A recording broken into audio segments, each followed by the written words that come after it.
ที่สุดมื้อนี้ก็มาฮอดแล้วซุมเจ้าหมดที่จะต้องจ่ายค่าห้องเพราะว่าเงินเดือนออกแล้วไปจ่ายค่าห้องก็เหลือเงินอยู่ที่20 บาทเนาะก็เลยสิมาซื้อเขาว10 บาทแล้วก็ไข่2หน่วยโอ้ยคือไปตัดสิต้นแท้เนาะเงินเดือนออกนี่เดี๋ยวเฮาก็จะไม่เฮ็ดข้าวผัดกินเนาะผัดกินได้แต่ผัดขายเจ๋งเลยจากนั้นก็เทน้ำมันลงไปแล้วก็ใส่ใจไปน้ำเอาว่าพีใส่ไข่ลงไปเด้อผัดจนว่าให้มันแห้งแบบนี้แหละค่อยมากแบบนี้แต่สิว่าไปแบบเจ้าข่อยก็มากคือกัน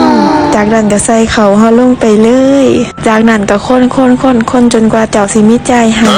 มื้อนี้รู้สึกว่าข้าวผัดนี่ก็อยากพิเศษแน่จักหน่อยเนาะจากนั้นก็ใส่โรตีลงไปแล้วก็ตามด้วยน้ำมันหอยใส่ลงไปหลายๆแล้วมันจังสิแซ่บหลายแล้วก็น้ำปลาจักหน่อยแล้วก็เป็นงัวใส่ลงไปเลยเขาบอกว่าใส่น้อยแซ่บน้อยใส่หลายแซ่บหลายซั่นเฮาก็สิใส่หลายๆดอกผมก็คือสิล้นหมดจิดอกคือจากนั้นก็คนผัดข้าวให้มันเข้าน้ำเข้าเนื้อจากนั้นเฮาก็จะซิมเบิ่งว่ารสชาติมันเป็นจังไดโอ้ได้แล้วเพราะว่าเฮาใส่ไปหลายขนาดบ่ได้ก็คือสิบ่ฮู้ว่าจังได๋เด้อเนาะจากนั้นก็ตามด้วยต้นหอมมีหอมแล้วมื้อใดเจ้าสิมีใจ